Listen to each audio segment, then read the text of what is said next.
Marceau, le soir. Avec Marceau et Laurence. Radio X. Il est 20h. Merci beaucoup d'être là. Merci à la maman de Laurence d'avoir été là dans les 30 dernières minutes. C'est un beau moment pour ta maman, ça, hein? Oui, je lui ai texté en disant tu viens de pogner l'open de radio le plus vulgaire que j'ai jamais fait de ma vie. Un peu de sérieux. Il est avec nous, il est au bout du fil. Il est journaliste, chroniqueur, auteur, conférencier. C'est l'enquêteur du paranormal à la radio, à Radio X à Québec. Et c'est aussi l'enquêteur du paranormal à la télévision. D'ailleurs, je vous l'ai dit, je vous l'ai inscrit sur sa page, sur la page Facebook Marceau Soir. C'était sa première cette semaine. On va aller y parler. Comment ça va, Christian? Ça va très bien. Pourquoi plus sérieux? Moi, j'aimais ça, votre conversation. Ah non, t'écoutais pas toi aussi? Tu nous trouvais assurément très intelligents. Ok, j'ai trouvé ça édifiant. Oui, bon. Venant de toi, ça me fait plaisir, Caroline. Moi, le premier film érotique que je t'allais voir, c'était Histoire d'eau. J'avais mis mes bottes en caoutchouc, puis finalement... Bon. Là, quand j'ai vu ce qui se passait à l'écran, je me suis trompé de vue, moi. Ben oui, c'est ça. Hey, ta première émission sur Historia s'est passée lundi. Comment t'as trouvé ça? Ben écoute, je heureux de t'en parler et ça s'est bien passé. Ouais. Disons, bon, évidemment, j'étais très anxieux. C'est sûr qu'on espère beaucoup que les gens vont réagir positivement, parce qu'il faut pas se le cacher, c'est une émission qui détonne un peu avec ce qui se fait généralement, parce que faut pas se le cacher, depuis l'avènement des télévisions spécialisées, on a vu se multiplier toutes sortes d'émissions sur le paranormal, chasseurs de fantômes, chasseurs d'ovnis, bon, et tout ce qu'on l'en voudra. Et généralement, ces émissions sont plutôt, disons, bienveillantes par rapport au paranormal. C'est-à-dire qu'on accepte ça, on nous présente ça, et on le fait pas beaucoup avec du sens critique. Hein. Voici, on nous le montre. Alors que dans ce cas, dans le cas de l'enquêteur du paranormal, ce que j'ai fait, évidemment, j'ai mis mon costume de journaliste et je suis allé m'intéresser, bon, ça fait 40 ans que je m'intéresse au paranormal, et là, je me suis intéressé à des histoires en particulier, et je l'ai fait avec beaucoup de sens critique. Encore une fois, quand je dis sens critique, ça veut pas dire qu'on est fermé, puis que rien de tout ça est vrai, mais avoir l'esprit ouvert, on est d'accord, ça veut pas dire l'avoir troué à n'importe quelle bêtise. Ouais. Fait que donc, on a l'esprit ouvert, mais on fait quand même preuve d'un sens critique. Et là, on a regardé un peu différents sujets, et c'est ce qu'on présente. Les diffusions originales ont lieu les lundis soirs à partir de 21h. La première, comme tu l'as mentionné, était lundi dernier. Donc, on a ce sont des épisodes de 30 minutes. Donc, un premier épisode à 21h, un second à 21h30. Pour ceux qui ont manqué l'émission de lundi, je rappelle qu'il y aura une reprise, et il y aura des reprises le samedi, notamment à 14h et 21h, et le dimanche à 13h. Donc, ceux qui ont manqué le premier épisode, ils peuvent également le visionner directement sur le site de Historia, parce que c'est présenté à Historia, donc ils peuvent le visionner directement sur le site d'Historia en allant sur le site web. Oui, je t'allais faire un tour, effectivement, historiatv.com. Oui, et j'invite d'ailleurs les gens à y aller, en ce sens que j'ai écrit 4 livres qui s'intitulent L'enquêteur du paranormal. En fait, au départ, ça devait être une trilogie, donc les tomes 1, 2 et 3. Et ensuite, on y est allé avec L'enquêteur du paranormal au cinéma, ce qui fait 4 livres pour une trilogie. C'est un peu comme les 3 mousquetaires qui étaient 4. Donc, et là, si les gens vont sur le site d'Historia, il y a un petit concours qui est organisé et vous pouvez gagner à travers ce concours les 4 livres, donc la collection complète des livres L'enquêteur du paranormal.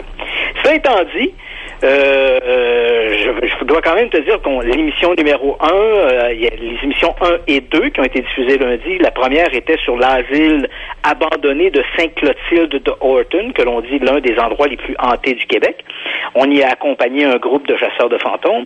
Et le deuxième épisode était consacré à un classique dans l'histoire de l'étrange au Québec, qui est l'observation d'un ovni au-dessus de l'hôtel Hilton Bonaventure à Montréal. C'était le 7 novembre 1990. Ça, on va en jaser pendant des années encore, hein? Ah oui, je pense, parce que c'est vrai que c'est un classique et surtout, c'est un phénomène pour lequel on n'a pas d'explication. On n'en a pas. C'est-à-dire que, à ce moment-là, si on se replonge au 7 novembre 1990, on a eu, à mon avis, là, et là je le regarde de façon tout à fait, parce que j'y étais moi ce soir-là, donc j'ai été témoin de cette manifestation. Ce qui m'a frappé dans les jours qui ont suivi, c'est qu'on a eu droit à de la très mauvaise science et à du très mauvais journalisme. Ah oui. En ce sens que immédiatement après l'observation de l'OVNI, ou de ce phénomène, appelons ça comme ça, un phénomène aérien, les médias, bien sûr, se sont tournés vers des soi-disant experts pour avoir des explications. Les médias veulent des explications. Alors, on se tourne, et là, il va se produire ce que moi j'appelle l'argument d'autorité. Donc, on s'en va voir un scientifique, un physicien, un astronome, et là, on leur pose la question, mais qu'est-ce que c'était? Et là, on a eu vraiment de la très mauvaise science. C'est-à-dire qu'on a un type, par exemple, au Planétarium de Montréal, un astronome du Planétarium de Montréal qui dit « c'était les lumières d'une grue ». Mais dans le rapport de police, il est mentionné que les lumières de la dite grue ont été éteintes et qu'une fois que les lumières ont été éteintes, le phénomène au-dessus de l'hôtel Hilton Bonaventure était encore plus visible. Un autre astronome qui, lui, aujourd'hui est directeur du télescope du Mont-Mégantic, dit « il devait s'agir d'une aurore boréale ». J'aime ça, moi, il devait, tu sais, on prend pas la peine de vérifier, là. Il devait s'agir d'une aurore boréale. Mais selon toi, Christian, puisque tu étais là, qu'est-ce que tu as vu, toi?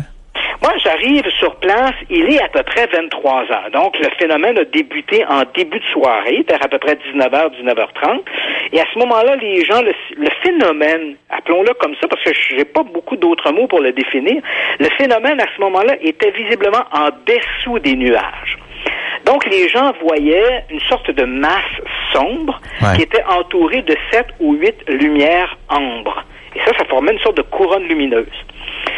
Il faut savoir que ce soir-là, on avait un plafond nuageux sur Montréal qui faisait, là, je vais le donner en pieds, là, parce que c'était des mesures anglaises, là, à l'époque d'Environnement Canada.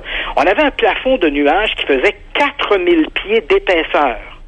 Et d'après le rapport d'Environnement Canada, c'était des nuages très lourds, chargés de glace, donc très, très opaques et chargés de glace. Et ce plafond nuageux est passé durant la soirée, là, grosso modo, de 6000 pieds à 4000 pieds. Donc, il a baissé de 2000 pieds. En début de soirée, comme je t'ai mentionné, le phénomène semble en dessous des nuages parce que les gens voient bien cette masse avec les lumières ambres autour. Et au fur et à mesure où la soirée s'écoule, les lumières deviennent de moins en moins visibles. Elles sont comme absorbées à l'intérieur du nuage. Donc, les nuages semblent éventuellement avaler le phénomène. Moi, quand j'arrive sur place, il est à peu près 23 heures, les policiers commencent à quitter parce qu'il faut savoir que durant la soirée, on a appelé la police de Montréal, on a appelé la Gendarmerie royale du Canada et tout ce beau monde s'est retrouvé sur la terrasse et a observé ce phénomène. Moi, quand j'arrive vers 23 heures, les policiers en sont à quitter les lieux. Je parle à quelques témoins. Je rencontre sur place Robert Masson, qui est le policier chargé de l'enquête, le policier de la CUM qui a été chargé de l'enquête. Et puis, il me raconte un peu ce qu'il a vu. Mais à ce moment-là, moi, quand j'arrive sur le toit, sur la terrasse, ce que je vois dans le nuage, c'est essentiellement, comment je pourrais dire, des lueurs. Okay. On voit qu'il y a quelque chose dans le nuage, mais c'est devenu beaucoup trop imprécis pour pouvoir donner une explication. Ce que je peux te dire, parce qu'on fera pas toute l'émission là-dessus, mais ce que je peux te dire, c'est que cette observation n'a jamais trouvé une explication rationnelle. Je peux t'assurer que ce n'était pas un reflet sur les nuages. Je peux t'assurer que c'était pas une aurore boréale. Je peux t'assurer que ce n'était pas non plus une planète. Malheureusement, qu'est-ce que c'était? Parce que en science, faut pas se le cacher. En science, le fait de te dire que c'est pas une aurore boréale, que c'est pas un reflet ou que ce n'est pas une planète, ça ne fait pas de cela forcément un engin venu d'une autre planète. Non, on est d'accord avec ça. Ouais. C'est quelque chose pour lequel on n'a toujours pas trouvé d'explication.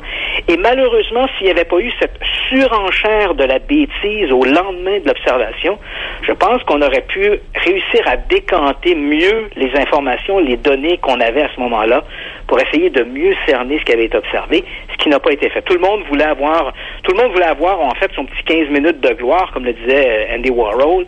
Et là, donc, on a un Chastenay qui dit ce sont des reflets, on a un Robert Lamontagne qui dit c'est une aurore boréale, on a un Claude Lafleur qui dit c'est une planète, mais en fait, ce n'est rien de tout ça. Et malheureusement, et c'est peut-être là le drame. Quelques semaines, je pense que c'est 2 ou 3 semaines après cet incident de la place Bonaventure, il y a eu une émission à Claire Lamarche. J'imagine que beaucoup de vos auditeurs se rappellent de cela. Les émissions de Claire Lamarche, et qui était, la thématique était « Croyez-vous aux extraterrestres ?» Un titre un peu galvaudé, mais enfin, « Croyez-vous aux extraterrestres ?» Et se trouvait sur place Parmi les invités, Lynn Saint-Pierre. Lynn Saint-Pierre, pour te situer, c'était la sauvetrice, la lifeguard, qui était en poste ce soir-là sur l'hôtel Bonaventure, parce qu'il faut savoir qu'il y a une piscine sur le toit de l'hôtel Bonaventure que les gens peuvent utiliser à l'année longue. Donc, Lynn Saint-Pierre était là. Ce sont des baigneurs qui l'ont informé de la présence de l'objet. Elle a contacté le service de sécurité et là, ça a été l'effet domino. Donc, dans l'émission de Claire Lamarche, on retrouve cette Lynn Saint-Pierre qui est sur place, qui raconte ce qu'elle a observé ce soir-là. Elle était présente au tout début de la manifestation et c'est là la catastrophe. Pierre Chastenay est dans la salle. Il se lève du haut de tout son savoir d'astronome. Et là, il dit comme ça à l'écran, il faut arrêter de parler de cette observation parce que ce ne sont que les reflets du mille de la Gauchetière, qui était en construction à l'époque. Il dit, il y avait un chantier de construction et ce sont les lumières de ce chantier qui se reflétaient sur les nuages. Alors, comme je te l'ai mentionné, ces lumières avaient été pourtant éteintes par les policiers. Et ça, c'est mentionné noir sur blanc dans le rapport de police. Mais le fait que Chastenay ait dit ça devant 2 millions de téléspectateurs, l'affaire était morte au feuilleton. Et rassure-moi, une vision comme ça peut pas être partagée par tout le monde. C'est pas une hallucination collective, ça existe pas tout simplement. Non, et qui plus est, dans ce cas-là, on a une photographie là, c'est-à-dire qu'on sait que vers 21h à peu près, bon, d'abord tous les policiers, les déclarations, les policiers sont témoins, ils dessinent eux aussi ce qu'ils voient. Vers à peu près 21h, on a un photographe du journal La Presse qui va arriver sur place et qui va prendre plusieurs photos de l'objet et dont une d'entre elles est particulièrement éloquente.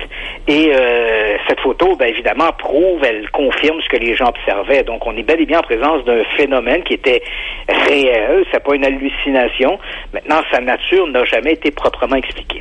Enfin, ce que je vous invite à voir vous avez la chance de voir ça c'était l'épisode numéro 2 de l'enquêteur du paranormal. Je me suis retrouvé sur la terrasse de l'hôtel Bonaventure. Il y avait là d'ailleurs un des témoins originaux de l'époque avec lequel je me suis entretenu. Et vous allez aussi retrouver le policier, l'agent Morin, qui était attaché à la GRC et qui ce soir-là avait été appelé sur place. Donc lui aussi va raconter un peu ce qui est observé. Ça, c'était l'épisode numéro 2. L'épisode numéro 1, comme je te l'ai mentionné, c'était l'asile de Sainte-Clotilde de Horton. Et là, écoute, je dois t'avouer quelque chose. Je pense qu'on en a parlé à plusieurs reprises à l'émission. J'aime pas beaucoup les chasseurs de fantômes. Ça, c'est pas un secret. Ouais, c'est ce qui est le fun, c'est que c'est réciproque pour eux autres aussi. Ouais, non, c'est ça. Et écoute, là, c'est assez amusant parce que dans cette émission, j'accompagne un groupe de chasseurs de fantômes sur place. Ouais. Et là, on les voit sortir leur fameuse quincaillerie dont j'ai souvent fait des critiques assez virulentes.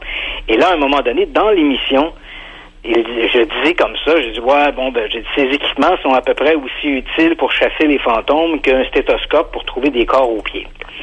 Et écoute, tu devrais voir, là, il y a en ce moment une véritable levée de bouclier sur les sites des chasseurs de fantômes qui me vilipendent. Oui. Écoute, et bien, ce qui est amusant, et ça me fait sourire, en fait, ces gens-là, ils vont de tous les qualificatifs orduriers que tu peux imaginer à mon sujet. Tu sais ce que tu parlais tantôt là à propos de la pénétration anale? Disons que c'est le qualificatif qui me revient le plus souvent. Bon. Et également les déjections de ce corridor. Hein. Tout ça. Et là, écoute, mais ce qui est absolument surprenant, et ça c'est toujours un peu amusant, c'est que moi j'ai pas de problème, je veux dire, tu peux me traiter de tout ce que tu voudras, ça me dérange pas. Ce qui est assez amusant, c'est que ces gens-là sont tous fâchés parce que je dis les appareils servent à rien. Mm-hmm. Mais de toi à moi, là, tu sais, il y a à peu près, il y a comme 50 commentaires, là.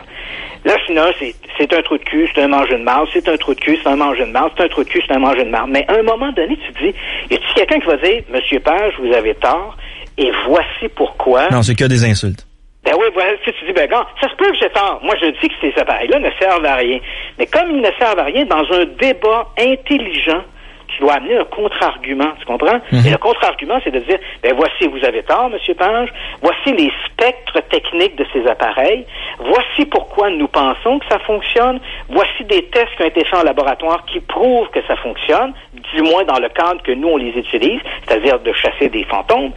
Et ensuite, voici, parce que, évidemment, ces appareils-là détectent les champs magnétiques, détectent des variations de température, donc on devrait également me dire à moi, voici également une étude fait de manière rigoureuse, qui montre une causalité entre les apparitions de fantômes et l'augmentation des champs magnétiques ou l'augmentation d'électricité statique ou l'augmentation de température de manière contrôlée. Rien de ça. Rien. C'est il a tort de dire ça parce que c'est un manger de marde, il a tort de dire ça parce que c'est un trou de cul, il sait pas de quoi il parle. Donc, mais jamais un argument étoffé. Jamais. Et ça me fait un peu sourire. Je me dis, ouais, tu sais, une chance qu'on n'organise pas un débat parce que ça serait assez quoi. Écoute, il y a même un chasseur de fantômes qui dit, Christian Page est un trou de cul parce qu'il mesure 5 pieds 6. Mais bon, ça vole pas haut, hein. Mais voyons donc. Tu vois, Christian, écoute, je te le dis, là, je suis stressé. Et le gars dit, écoute, il mesure 5 pieds 6, donc il y a des problèmes dans la tête, c'est pour ça qu'il dit ça. Ouais, mais il était quand même généreux. T'as donné 2 pouces de plus? Ouais, Ça fait très du sens comme explication. Oh, oui, puis t'as bien raison, mon Yannick. Tu sais, 2 pouces, hein. 2 pouces au bout de l'autoroute 20, ça change rien, mais des fois, 2 pouces, ça peut être toute la différence entre un beau merci ou une claque à la gueule. Voilà. Il y a Alex qui nous a écrit sur le live à radiox.com qui dit « Salut Christian, j'ai adoré ton émission. J'ai expliqué à ma blonde, qui te connaît pas vraiment beaucoup, que tu démystifiais les phénomènes paranormaux et sa réaction a été « Qu'est-ce qui nous dit que c'est pas lui que les extraterrestres nous ont envoyé pour contrôler les informations à leur sujet? » Ben oui. Mais ce qui est amusant aussi, Yannick, faut quand même le dire, c'est étonnant de voir, bon, tu sais, évidemment, je m'adresse pas aux extrêmes. On sait au Québec, si tu parles de phénomènes paranormaux, tu as d'un côté les paranormaleux, hein, j'ai pas d'autres, puis je le dis pas de manière péjorative, là, mais tu sais, ce sont les gens qui croient aux extraterrestres, les fantômes, le triangle des Bermudes, tout ça. Donc, quand on a les paranormaleux, il n'y a pas vraiment de mots pour les définir. Et à l'autre extrémité, tu as les sceptiques militants. Ouais. Hein, donc, qui s'organisent en association, puis eux autres, ils en mangent des paranormaleux, là. T'sais, ils sont prêts à lui casser du sucre sur le dos, puis il n'y a pas de problème avec ça. Donc, ces deux extrémités-là sont, en fait, on peut pas lui parler. Tu connais l'expression, probablement, pour un sceptique, aucune preuve n'est suffisante, pour un croyant, aucune preuve n'est nécessaire. Donc, c'est exactement à ce niveau-là qu'on se trouve. Donc, je sais pas à ces gens-là, je m'adresse. Je ne ferai pas changer d'avis un paranormaleux et je ne ferai pas changer d'avis non plus un sceptique militant. Je m'adresse, en fait, aux gens du milieu. Mais ce qui m'étonne, c'est que dans le milieu des paranormaleux, dès que tu favorises la science au détriment d'une explication de type surnaturel, tu deviens un persona non grata. Tu sais, écoute, non, et ce qui m'étonne, là, je suis le mangeux de marde numéro 1 parce que je dis, attention, avant de croire aux revenants, avant de croire au diable, il faudrait peut-être questionner la science. Alors, on me dit que je suis le dernier de ces sphincters anales parce que je préconise une approche scientifique. Mais ce qui m'étonne, c'est que ces mêmes gens-là, les chasseurs de fantômes, lorsqu'ils donnent des entrevues aux médias, se réclament de la science. Tu sais, oh oui, mais nous avons une approche scientifique. Trouve l'erreur. Non, ça marche pas. Écoute, c'est d'une aberration. Je te le dis, depuis lundi, j'ai lu ces commentaires-là. Je suis atterré. Je me dis, écoute, ça ne vole pas haut. Là. Tu te dis, écoute, entre les deux oreilles, il y a du courant d'air qui passe. Là. Ouais. Mais à un moment donné, tu vas faire comme nous autres, tu vas arrêter des lire, tu vas les ignorer. Ouais, je pense qu'à un moment donné, il va falloir faire ça. En tout cas, je m'adresse aux gens du milieu, donc les gens qui sont prêts à faire preuve d'un peu de jugeote et qui ont un sens critique et qui veulent regarder les phénomènes paranormaux d'une autre façon que celle que l'on présente généralement. Je pense que c'est pour eux que ça s'adresse. C'est l'enquêteur du paranormal. C'est la première diffusion, c'est les lundis soirs, 21h, 2 épisodes en rafale. C'est une série de 8 émissions. J'espère que les gens vont réagir positivement à ça. J'invite tous les gens à aller voir le site Historia pour avoir plus d'informations. Puis ça me fait plaisir d'avoir présenté ça. Prochain sujet, c'est le retour de la Terre plate. Ben oui. Écoute, quand on parle, c'est vraiment une dichotomie, là. On parlait de science, de l'approche critique, et là, voilà, crois-le ou non, dans le milieu du paranormal, de l'ésotérisme, de la conspiration, une idée qui revient de plus en plus en force, et moi-même, au début, j'ai dit, écoute, c'est une blague, c'est l'idée que la Terre soit plate. Bon, on le sait, là, avant Galilée, tout ça, avant ce grand mouvement du milieu du début de la Renaissance et fin du Moyen-Âge, on croyait que la Terre était plate. C'est quand même d'ailleurs assez étonnant parce que même dans les textes de l'Antiquité, il y a quand même quelques références que la Terre était ronde. Les Égyptiens, par exemple, avaient découvert que la Terre était ronde. Mais pourtant, c'est comme un savoir qu'on a oublié, puis finalement, c'est redevenu la Terre plate. Et là, évidemment, on sait tous que la Terre est ronde, mais crois-le ou non, il y a comme une sorte de milieu un peu, je dirais, un peu limite, qui commence à entretenir cette idée que depuis des années, la NASA, les scientifiques, évidemment, il faut toujours diaboliser les scientifiques nous mentent éhontément et la Terre serait plate. Et là, crois-le ou non, il y a un type qui m'a... J'ai dit, mais écoute, c'est ridicule. Et là, il y a un type qui m'a envoyé un ouvrage qui vient d'être publié. L'auteur s'appelle Eric Dubé, mais en fait, c'est Eric Dubé, parce que l'ouvrage est en anglais, c'est Eric Dubé. Et Eric Dubé, lui, en est à son 5e ouvrage, très conspirationniste, dont 3 essentiellement sur la Terre plate. Et là, tu te dis, écoute, ce gars-là doit être un imbécile, mais non. Il se dit lui-même de formation collégiale et il nous dit qu'il a enseigné pendant 7 ans dans une université réputée. Ben là, tu te dis, écoute, c'est vraiment incroyable. J'espère qu'il n'enseignait pas la physique. et j'ai quand même fait quelques petites vérifications, là. Ouais. Quand il dit qu'il a enseigné pendant 7 ans dans une université réputée, on parle ici de l'université de Chulalongkorn. Oh boy! En Thaïlande. Ouais, oui. Et quand il dit qu'il a enseigné pendant 7 ans, il enseignait le yoga et le Wing Chun. Le Wing Chun, c'est du karaté. C'est ça. Donc, c'est un art martial. Donc, c'est ce qu'il enseignait, notre bonhomme. Et là, voilà, écoute, cet ouvrage s'intitule, assis-toi bien là, 200 preuves que la Terre n'est pas un globe qui tourne sur lui-même. Est-ce que tu as poussé l'audace à regarder les 200 raisons pour croire que la Terre est plate? Absolument. Absolument. Et écoute, il y a des aberrations, je ne les raconterai pas toutes, mais il y a des trucs, par exemple, où il dit... Christian, on les veut toutes. On les veut toutes. Pour un vrai travail approfondi, on les veut toutes. Écoute, il dit, par exemple, que toutes les fois, il dit, quand tu regardes dehors, l'horizon est toujours plat. Ah. Ouais, mais tu sais, c'est un peu normal parce que dépendamment de notre grandeur, on a une vision, de 40 ou 50 kilomètres. Donc, la Terre, on peut pas voir la courbure de la Terre. Et là, il dit, c'est vrai que vous voyez la courbure de la Terre sur les photos de la NASA ou des photos d'astronomes, etc. Mais toutes ces photos ont toutes été photoshopées. Eh boy. Donc, écoute, là, tu dis, j'ai un problème, là. Parce que les images de l'espace ne sont pas que des images de la NASA. Ben non. Tu comprends? C'est-à-dire que, oui, la NASA nous montre des images de l'espace. La NASA a envoyé des sondes qui montrent la Terre vue de l'espace. Mais même quand on est en avion, Christian, quand on est assez haut puis c'est dégagé, on voit la rondeur de la Terre. Tu sais ce qu'il répond à ça, lui? Non. Parce qu'évidemment, il a mentionné cet argument-là. Parce que là, évidemment, il dit, les photos sont photoshopées. Là, il va dire, il dit dans son ouvrage, il y a des petits fins finaux qui vont dire que quand ils sont en avion, on peut voir légèrement la courbe de la Terre. Il dit, non, ça, c'est à cause que le hublot est rond. Eh boy. Fait que là, tu vois, autrement dit, n'importe quoi pour dire que l'horizon est toujours plat. Dès que tu arrives avec un argument pour dire oui, mais dans telle ou telle circonstance, dans telle ou telle condition, on peut voir la courbure de l'horizon, il va te répondre, c'est truqué, c'est le hublot, c'est n'importe quoi. Mais c'est jamais parce que la Terre est ronde. Et là, écoute, et il multiplie des trucs comme ça, mais qui sont des aberrations. Par exemple, une qui m'a fait bien rire, il dit, si la Terre était ronde, comme on dit, les régions de l'Antarctique et les régions de l'Arctique, donc les pôles Nord et pôles Sud, devraient se ressembler. Et alors, il nous montre 2 photographies, l'une de l'Antarctique et une de l'Arctique. Et sur la photo de l'Antarctique, on voit une sorte de plage avec des manchots et au loin des glaciers là, dans les montagnes. Il dit, regardez cette image de l'Antarctique. Et ensuite, il nous dit, voici une image de l'Arctique où là, tu vois 2 ours polaires qui batifolent sur la banquise. Et là, il dit, regardez comment c'est différent. Donc, c'est la preuve que ce n'est pas un globe. Parce que sinon, ces régions-là seraient identiques.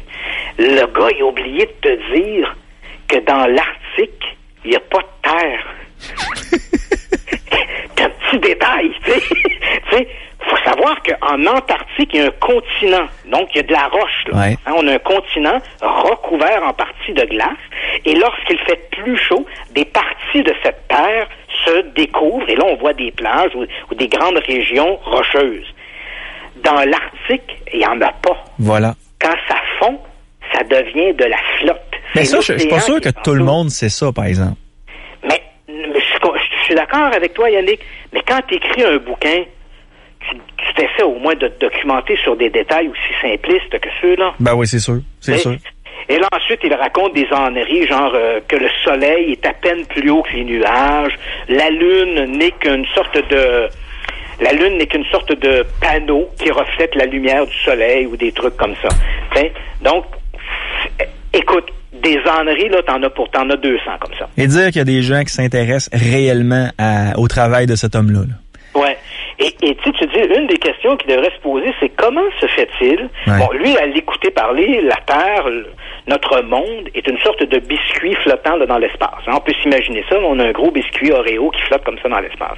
Le type se pose pas la question de dire comment se fait-il que partout dans le monde, de l'astronome amateur qui de la cour de son jardin, en passant par les télescopes du monde entier qui sont associés à des universités ou des centres de recherche, quand on regarde dans l'espace, tout ce que l'on voit, c'est des boules.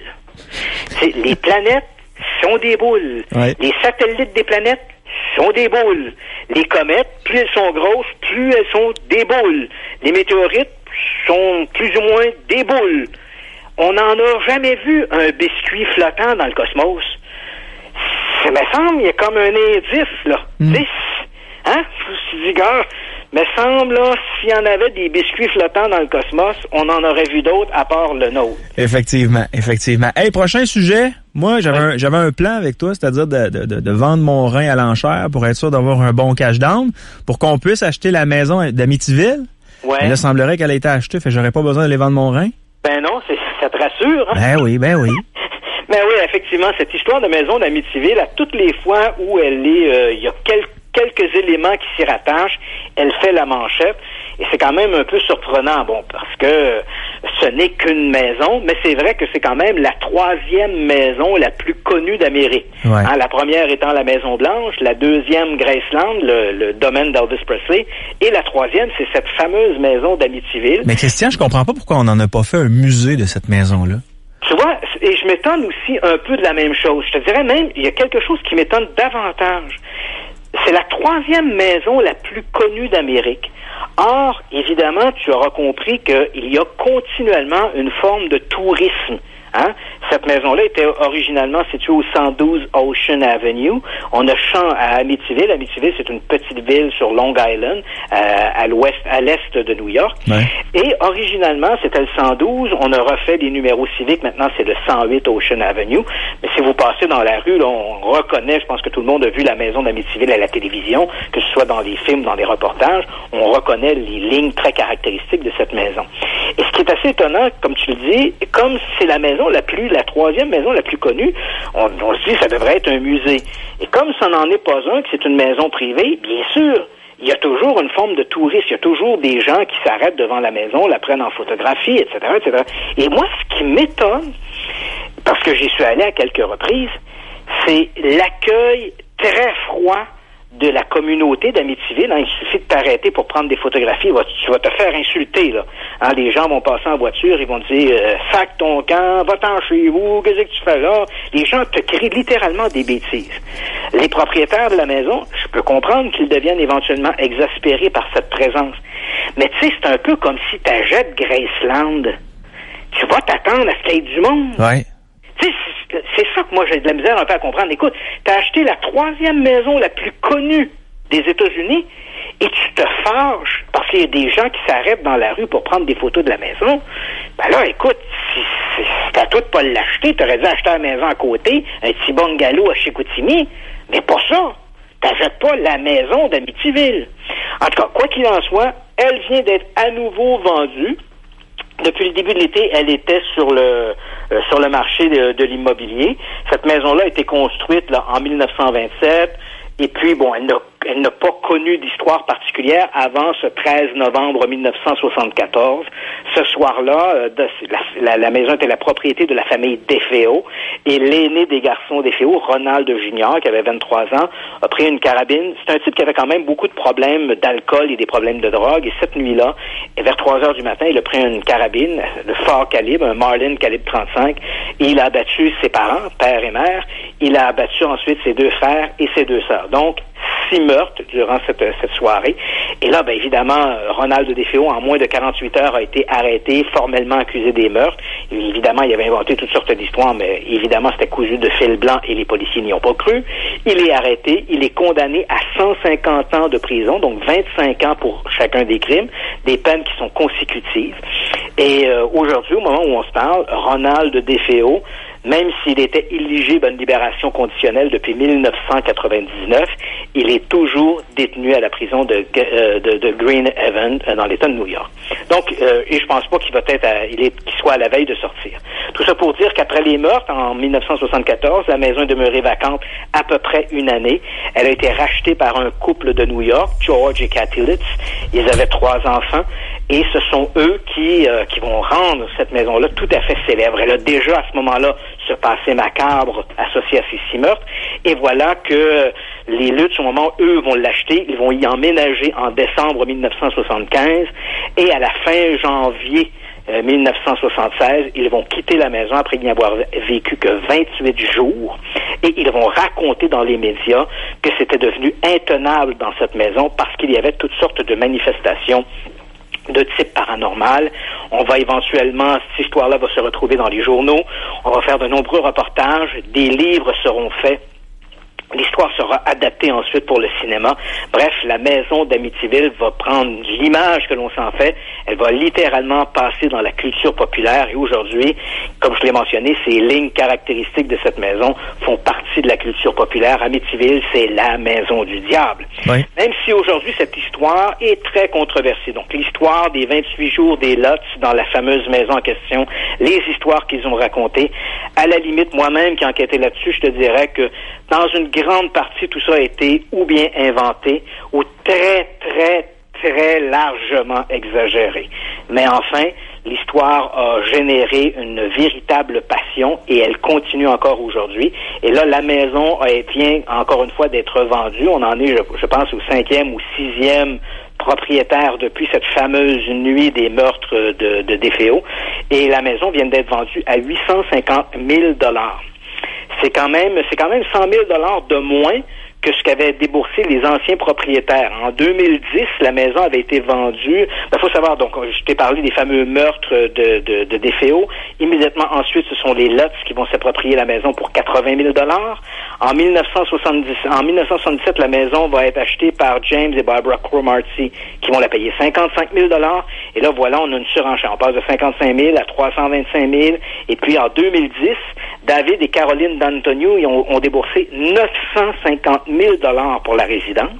Donc, on parle tout près d'1 million, mais c'est très, très beau. Faut dire, quand tu arrives sur le bord de la rivière Amityville et tu vois la maison, c'est une très, très belle propriété, beau terrain, juste sur le bord de la rivière. C'est vraiment magnifique. Donc, en 2010, la propriété avait été vendue pour 950 000 $. Et là, voilà qu'elle vient à nouveau d'être vendue, mais à 100 000 $ de moins que ce qu'avait déboursé à l'époque le couple d'Antonio. Donc, on parle de 850 000 $. La compagnie d'immobilier n'a pas révélé l'identité ni aucune information concernant le nouveau propriétaire. Et je ne sais pas si celui-là sera plus accueillant pour les touristes qui se présentent là, de manière presque, je te dirais, hebdomadaire devant le fameux 108 Ocean Avenue pour voir cette mystérieuse maison d'Amityville qui a tant fasciné. En terminant rapidement, Hillary Clinton n'est pas devenue présidente des États-Unis. Elle avait un projet, c'est un projet OVNI. Est-ce que c'est mort dans l'œuf, son projet OVNI, Hillary? Ça, c'est très intéressant parce que c'est ce qu'on a cru. Je rappelle que durant la campagne électorale d'Hillary Clinton, à 2 reprises lors de son passage à l'émission de Jimmy Kimmel, elle avait annoncé que si elle était élue présidente des États-Unis, elle rouvrirait les enquêtes sur les ovnis. Il faut savoir que l'armée américaine, de façon officielle, a terminé ses enquêtes sur les ovnis en 1970. Donc, Hillary Clinton dit « Je vais rouvrir les enquêtes » parce qu'évidemment, les conclusions de l'armée n'avaient pas satisfait tout le monde et depuis, on accuse le gouvernement américain de cacher de l'information sur les ovnis. Alors Hillary Clinton dit, si je suis élu, je rouvre les enquêtes, on va voir un peu ce qu'il y a dans ces fameux dossiers ovnis et on va également faire une enquête sur la mythique zone 51 dans le désert du Nevada, qui elle aussi est entourée de toutes sortes de secrets concernant les ovnis. Mais malheureusement, on le sait, Hillary Clinton a dû baisser pavillon devant son rival Donald Trump. Alors, pour les amateurs d'OVNI, l'affaire qui, eux, espéraient de voir ces fameuses révélations, l'affaire est morte dans l'œuf. Mais voilà qu'on apprend cette semaine de la part d'un type qui s'appelle Stephen Bassett. Ce type-là dirige un lobbyisme à Washington, D.C. qui s'active pour faire une campagne pour que soient révélées toutes les informations sur les ovnis. Ce petit groupe s'appelle The Paradigm Research Group. Et voilà que ce Stephen Bassett dit avoir reçu il y a quelques jours un téléphone anonyme. Dans le domaine des ovnis, c'est souvent ça, des photos floues et des téléphones anonymes. Donc, on reçoit un téléphone anonyme d'un haut dirigeant de l'armée qui aurait dit à M. Bassett que, éventuellement, cette révélation sur les ovnis allait quand même survenir, non pas par le biais d'Hillary Clinton, mais par le biais de Barack Obama lui-même, qui, avant de passer les pouvoirs à Donald Trump, donc en janvier prochain, devrait faire des révélations et rendre public ces fameux dossiers sur les ovnis. Alors, l'espoir renaît chez les ufologues, mais là, évidemment, tu peux te poser quand même des questions. Pourquoi Barack Obama le ferait-il là? Pourquoi ne l'a-t-il pas fait avant? Cette question-là lui avait d'ailleurs été posée à quelques reprises lors de présentations publiques. Alors, évidemment, on est dans l'attente, mais il y a quand même une petite anecdote qui est amusante. Moi, quand j'ai appris ça, je me dis, je serais curieux de savoir que peut bien contenir ces fameux dossiers. Est-ce que ça va engendrer le chaos, comme certains le prétendent? Parce qu'il faut savoir que dans les années 90, il y avait une célèbre voyante bulgare, une voyante extra-lucide qui, soit dit en passant, était aveugle et qui s'appelait... C'est sérieux, là, ce que je te dis. Oui, mais j'ai vu un reportage sur elle. OK, donc elle s'appelait Baba Vanga. Oui. Et elle est morte le 11 août 1996. Et Baba Vanga avait déclaré qu'il n'y aurait jamais de 45e président des États-Unis. Or, au moment où on se parle, Barack Obama est le 44e président américain, le 45e sera Donald Trump, mais si on se fie à ce que Mme Vanga disait, Donald Trump ne siégera jamais à la Maison-Blanche. Alors pourquoi? Peut-être que finalement les révélations sur les ovnis que s'apprête à faire Barack Obama vont littéralement bouleverser la société américaine et éventuellement, dans le chaos, Donald Trump ne sera pas président. On peut espérer, hein? Oh, tu peux espérer si tu veux. Merci beaucoup, mon cher Christian. Ça me fait plaisir. Bonne fin de journée. Bye bye. Il est journaliste, chroniqueur, auteur, conférencier. C'est Christian Page. Allez faire un tour sur son site internet, christianpage.ca. Il nous parle tout le temps de plein d'histoires très, très, très intéressantes. C'est notre enquêteur du paranormal. Il est avec nous à chaque semaine. La semaine passée, Caroline, parce que j'étais pas là. J'étais malade. T'étais pas malade, t'étais en vacances. J'étais malade. Oui, mais t'étais en vacances. Mais j'étais malade pareil. Oui, mais on s'en fout, t'étais en vacances. J'ai pensé rentrer vendredi. Ben voyons. Oui, parce que Christian, normalement, il vient une fois par mois. 1 heure à la fin du mois. 1 heure, puis écoute, j'étais un fan de Christian Page. Et je me suis dit, regarde, je peux pas. Puis là, bon, après discussion avec l'autre, j'ai écrit à Christian, je regarde, on va remettre ça pour une prochaine fois, là. Puis, il va être avec nous à peu près 3 semaines, c'est ça? En passant, entre parenthèses, là, notre dernier show avant les vacances de Noël, c'est 1 heure en studio et c'est avec Christian Page. Avec Christian? C'est un 23 décembre, c'est le dernier vendredi du mois. Ah, c'est bien, ça. Fait que tu vas te gâter. Yes. En plus. 837 pour nous joindre en studio, c'est le 418-670-9098. 418-670-9098.